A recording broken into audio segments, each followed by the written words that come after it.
આકાશવાણી અમદાવાદ વડોદરા પ્રાદેશિક સમાચાર ચૈતાલી જોશી વાંચે છે. સૌપ્રથમ મુખ્ય સમાચાર. ગુજરાતની લોકસભાની 26 અને વિધાનસભાની ખાલી પડેલી 5 બેઠકોની પેટા ચૂંટણી માટે ઉમેદવારી પત્રો ભરવાનો આવતીકાલે છેલ્લો દિવસ. ગાંધીનગર લોકસભા બેઠકના ઉમેદવાર અને કેન્દ્રીય ગૃહમંત્રી અમિત શાહે આજે તેમના મત વિસ્તારમાં પ્રચાર કાર્ય શરૂ કર્યું. ભાજપના અનુરાગસિંહ ઠાકુરે જામનગરમાં જાહેર સભા યોજી. રાજ્યની લોકસભાની 26 અને વિધાનસભાની ખાલી પડેલી 5 બેઠકો માટે આજે પણ કોંગ્રેસ, ભાજપ સહિત વિવિધ રાજકીય પક્ષોના ઉમેદવારોએ ઉમેદવારીપત્રો ભર્યા. નેશનલ ગ્રીન હાઇડ્રોજન મિશનના આગામી 2030 સુધીમાં વાર્ષિક 50 લાખ મેટ્રિક ટનથી વધુ હાઇડ્રોજન ઉત્પાદનના મહત્વાકાંક્ષી લક્ષ્યાંકને હાંસલ કરવા માટે ઉર્જા સંગ્રહ નિર્ણાયક ભૂમિકા ભજવશે. માધવપુરના લોકમેળામાં બીચ રમતોત્સવનો આજથી પ્રારંભ થયો અને રાજ્યમાં ફરી વળેલું ગરમીનું મોજું આજે પણ યથાવત. સૌથી વધુ 44 ડિગ્રી સેલ્સિયસ મહત્તમ તાપમાન અમરેલી, રાજકોટ અને વડોદરામાં નોંધાયું. સમાચાર વિગતવાર. ગુજરાતની લોકસભાની 26 બેઠકોની સામાન્ય અને રાજ્ય વિધાનસભાની ખાલી પડેલી 5 બેઠકોની પેટા ચૂંટણી માટે આગામી 7મી મેના રોજ મતદાન થશે. તે માટેના ઉમેદવારીપત્રો ભરવાનો આવતીકાલે છેલ્લો દિવસ છે. ઉમેદવારીપત્રોની ચકાસણી 20મી એપ્રિલે થશે, જ્યારે ઉમેદવારીપત્રો પાછા ખેંચવાની છેલ્લી તારીખ 22મી એપ્રિલ હોવાથી ચૂંટણી જંગમાં કેટલાક ઉમેદવારો રહ્યા તેની માહિતી 22મી સાંજે થશે.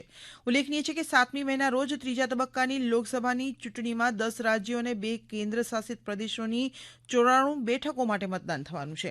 દરમિયાન લોકસભાની ચોથા તબક્કાની 13મી મેના રોજ યોજાનારી ચૂંટણી માટે આજે જાહેરનામું બહાર પડતા ઉમેદવારીપત્રો સ્વીકારવાનો પ્રારંભ થયો છે. ચોથા તબક્કામાં 9 રાજ્યો અને કેન્દ્ર શાસિત પ્રદેશની લોકસભાની 96 બેઠકો માટે મતદાન થવાનું છે. આ માટે આગામી 25મી એપ્રિલ સુધી ઉમેદવારીપત્રો ભરી શકાશે. લોકસભાની પહેલા તબક્કાની આવતીકાલે યોજાનારી ચૂંટણીમાં 17 રાજ્યો અને 4 કેન્દ્ર શાસિત પ્રદેશોની 102 બેઠકો માટે મતદાન થશે. મતદાન આવતીકાલે સવારના 7 વાગ્યાથી શરૂ થશે. કેન્દ્રીય ચૂંટણી પંચે પહેલા તબક્કામાં 1,63,000 મતદાન મથકો ઉભા કર્યા છે. પહેલા તબક્કામાં 16,63,00,000 મતદારો મતદાનનો અધિકાર ધરાવે છે.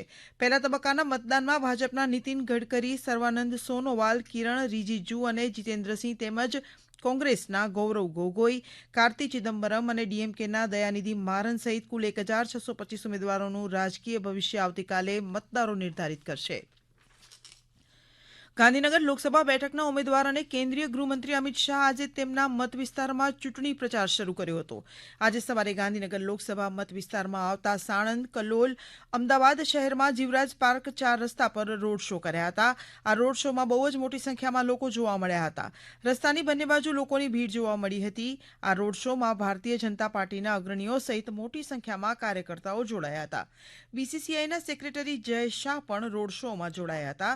શ્રી શાહ રાત્રે 8 વાગ્યે અમદાવાદના વેજલપુરમાં જાહેર સભાને સંબોધન કરશે. અત્રે ઉલ્લેખનીય છે કે અમિત શાહ આવતીકાલે ગાંધીનગર લોકસભા બેઠક પરથી ઉમેદવારી પત્ર ભરશે. ભાજપના નેતા અને માહિતી અને પ્રસારણ મંત્રી અનુરાગસિંહ ઠાકુર આજે જામનગરમાં જાહેર સભા સંબોધી હતી. चुनाव स्थानीय मुद्दों पर नहीं, राष्ट्रीय विषय पर लड़ा जा रहा है, क्योंकि आज भारत के पास एक वो अवसर आया जहां विकास भी और विरासत भी.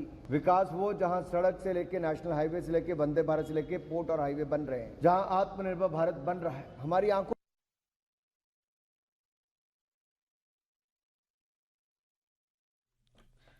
ગુજરાત પ્રદેશ અધ્યક્ષ સી.આર. પાટીલે નવસારીમાં રોડ શો યોજ્યો છે. તેમાં મુખ્યમંત્રી ભૂપેન્દ્ર પટેલ, ગુજરાત પ્રદેશના સંગઠન મહામંત્રી રત્નાકર, ગૃહ રાજ્યમંત્રી હર્ષ સંઘવી સહિતના મહાનુભાવો જોડાયા હતા.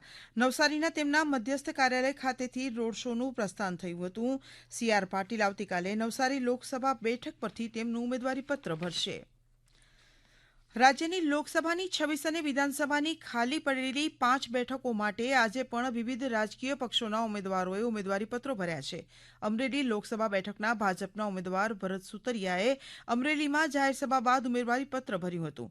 આ પ્રસંગે ભાજપના અગ્રણીઓ ઉપસ્થિત રહ્યા હતા. પાટણ બેઠક પરથી કોંગ્રેસના ઉમેદવાર ચંદનજી ઠાકોરે, અમદાવાદના પૂર્વ બેઠકથી હિંમતસિંહ પટેલે, જૂનાગઢ બેઠક પરથી હીરાભાઈ જોટાવાએ, આણંદ બેઠક પરથી અમિત ચાવડાએ, ખેડા બેઠક પરથી કાળુસિંહ ડાભીએ, દાહોદ બેઠક પરથી પ્રભાબેન તાવિયાડે, વડોદરા બેઠક પરથી જસપાલસિંહ પઢિયારે અને સુરત લોકસભા બેઠક પરથી કોંગ્રેસના ઉમેદવાર નિલેશ કુંભાણીએ ઉમેદવારીપત્ર ભર્યું હતું. છોટાઉદેપુર લોકસભા બેઠક પરથી ભારત આદિવાસી પાર્ટીના ઉમેદવાર જામસિંગભાઈ હીરાભાઈ રાઠવાએ જ્યારે બીએસપીમાં સોમાભાઈ ગોકળભાઈ ભીલે ઉમેદવારીપત્ર ભર્યું છે. ભરૂચ લોકસભા બેઠક પરથી આપના ઉમેદવાર ચૈતર વસાવાએ ઉમેદવારીપત્ર ભર્યું છે. આમ આદમી પાર્ટીના કાર્યકરો સહિત તેમના પરિવારજનો પણ આ પ્રસંગે હાજર રહ્યા હતા. આ સમાચાર આપ આકાશવાણીના અમદાવાદ વડોદરા કેન્દ્ર પરથી સાંભળી રહ્યા છો. નેશનલ ગ્રીન હાઇડ્રોજન મિશનના આગામી 2030 સુધીમાં વાર્ષિક 50 લાખ મેટ્રિક ટનથી વધુ હાઇડ્રોજન ઉત્પાદનના મહત્વાકાંક્ષી લક્ષ્યાંકને હાંસલ કરવામાં ઉર્જા સંગ્રહ નિર્ણાયક ભૂમિકા ભજવશે.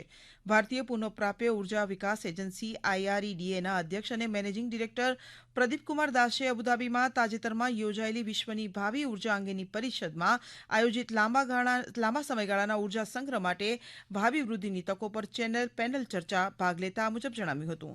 તેમણે સ્ટોરેજ ટેકનોલોજીની પ્રગતિ માટે ખર્ચ ઘટાડવા અને સંશોધન અને વિકાસના પ્રયાસો વધારવાની જરૂરિયાત પર ભાર મૂક્યો હતો. તેમણે એનર્જી સ્ટોરેજ હેતુથી પુરવઠાની શ્રેણીના નેટવર્કને મજબૂત બનાવતી નીતિઓના અમલીકરણની જરૂરિયાતો સમજાવી હતી. શ્રી પ્રદીપકુમાર દાસે વધુમાં જણાવ્યું હતું કે ભારતે આ દિશામાં સક્રિય પગલાં લીધા છે, જેમાં વર્ષ 2047 સુધી સ્ટોરેજ જરૂરિયાતનું આયોજન, બેટરી ઉત્પાદન, pumped storage hydro power projects માટે સહાયક સરકારી હસ્તક્ષેપ વગેરેનો સમાવેશ થાય છે. ભારતીય કેન્દ્રીય વીજ સત્તામંડળે આગામી 2030-32 સુધીમાં લગભગ 400 ગીગાવોટ કલાકની ઉર્જા સંગ્રહ જરૂરિયાતનો પ્રોજેક્ટ હાથ ધર્યો છે, જેમાં 3.5 કરોડ રૂપિયાથી વધુના અંદાજિત રોકાણની જરૂરિયાત છે. માધવપુરના લોકમેળામાં બીચ રમતોત્સવનો આજથી પ્રારંભ થયો છે. આગામી 20મી એપ્રિલ સુધી ચાલનારા બીચ રમતોત્સવનું ગઈકાલે વિધિવત ઉદઘાટન કરાયું હતું. સ્પોર્ટ્સ ઓથોરિટી ઓફ ગુજરાત દ્વારા આયોજિત આ બીચ રમતોત્સવમાં જુડો અને ટાઇક્વાન્ડો સ્પર્ધા તેમજ beach handball, beach volleyball, side football, beach kabaddi, beach road, રસ્સાખેંચ જેવી સ્પર્ધાઓ યોજવામાં આવી રહી છે. આ સ્પર્ધામાં ગુજરાત સહિત દેશના વિવિધ રાજ્યોના રમતવીરો ભાગ લઈ રહ્યા છે. આ ઉપરાંત પોરબંદરના માધવપુર બીચ પર માધવપુર મેળામાં દરિયાખાતે રેતી શિલ્પ મહોત્સવ પણ યોજાઈ રહ્યો છે. આગામી 21મી એપ્રિલ સુધી યોજાનાર રેતી શિલ્પ મહોત્સવમાં ગુજરાતના 30થી 35 કલાકારો રેતશિલ્પ કૃતિઓ રજૂ કરવામાં આવી છે, જેમાં કલાકારોએ રૂક્ષ્મણી હરણ, માધવ વિવાહ, માધવપુર મેળાની સંસ્કૃતિ જેવા રેતીશિલ્પ તૈયાર કર્યા છે. પાટણ લોકસભા બેઠક પણ 3 જિલ્લાઓને આવરી લેતી બેઠક છે. બનાસકાંઠા જિલ્લાની 2, મહેસાણા જિલ્લાની 1 અને પાટણ જિલ્લાની 4 બેઠકો છે. આ અંગે વધુ માહિતી આપે છે અમારા પાટણ જિલ્લાના પ્રતિનિધિ રમેશ સોલંકી. લોકસભા બેઠકમાં ભાજપ અને કોંગ્રેસના 2 મુખ્ય ઉમેદવારો વચ્ચે સીધો ચૂંટણી જંગ ખેલાઈ રહ્યો છે, જેમાં ભાજપના ઉમેદવાર તરીકે સાંસદ ભરતસિંહ ડાભી બીજી વાર ચૂંટણી લડી રહ્યા છે, તો તેમની સામે કોંગ્રેસે સિદ્ધપુર વિધાનસભાના પૂર્વ ધારાસભ્ય ચંદનજી ઠાકોરને મેદાનમાં ઉતાર્યા છે. પાટણ લોકસભા મત વિસ્તારમાં કુલ 20,21,052 મતદારો નોંધાયેલ છે, જેમાં 10,39,108 ઉપરાંત પુરુષ મતદારો અને 9,80,064 ઉપરાંત મહિલા મતદારો છે. 80 વર્ષથી વધુ વયના 34,637 વયોવૃદ્ધ મતદારો તેમજ 18 થી 19 વર્ષના 65,628 યુવા મતદારો નોંધાયા છે. તે ઉપરાંત 16,198 વિકલાંગ મતદારો, જ્યારે ત્રીજી જાતિના 31 મતદારો છે.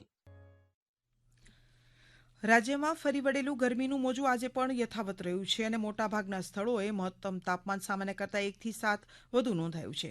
સૌથી વધુ 44 ડિગ્રી સેલ્સિયસ મહત્તમ તાપમાન અમરેલી, રાજકોટ અને વડોદરામાં નોંધાયું છે. આ ઉપરાંત સુરેન્દ્રનગર, મહુવા અને કેશોદમાં 43 ડિગ્રી, ભુજ, કંડલા એરપોર્ટ, ભાવનગર, અમદાવાદ અને સુરતમાં 42, ડીસા અને વલ્લભ વિદ્યાનગરમાં 41, જ્યારે નલિયા, પોરબંદર અને ગાંધીનગરમાં 40 ડિગ્રી સેલ્સિયસ મહત્તમ તાપમાન નોંધાયું છે.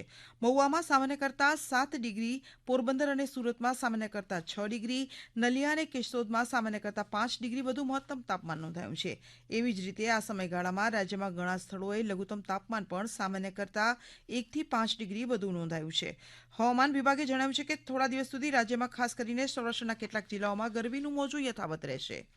ગુજરાતમાં હાલમાં તીવ્ર ગરમી પડી રહી છે, ત્યારે પશુપાલકો તેમજ ખેડૂતો પાકના રક્ષણ તથા પશુઓની સંભાળ લે તેના માટે કેટલાક ઉપાયો અપનાવવા તંત્ર દ્વારા અનુરોધ કરવામાં આવ્યો છે.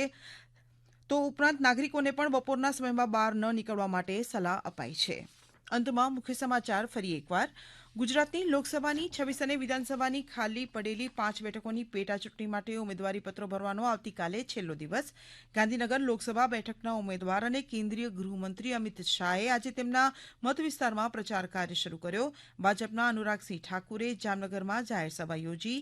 નેશનલ ગ્રીન હાઇડ્રોજન મિશનના આગામી 2030 સુધીમાં વાર્ષિક 50 લાખ મેટ્રિક ટનથી વધુ હાઇડ્રોજન ઉત્પાદનના મહત્વાકાંક્ષી લક્ષ્યાંકને હાંસલ કરવા ઉર્જા સંગ્રહ નિર્ણાયક ભૂમિકા ભજવશે અને માધવપુરના લોકમેળામાં બીચ રમતોત્સવનો આજથી પ્રારંભ થયો છે. આકાશવાણીના અમદાવાદ વડોદરા કેન્દ્ર પરથી પ્રાદેશિક સમાચાર પૂરા થયા.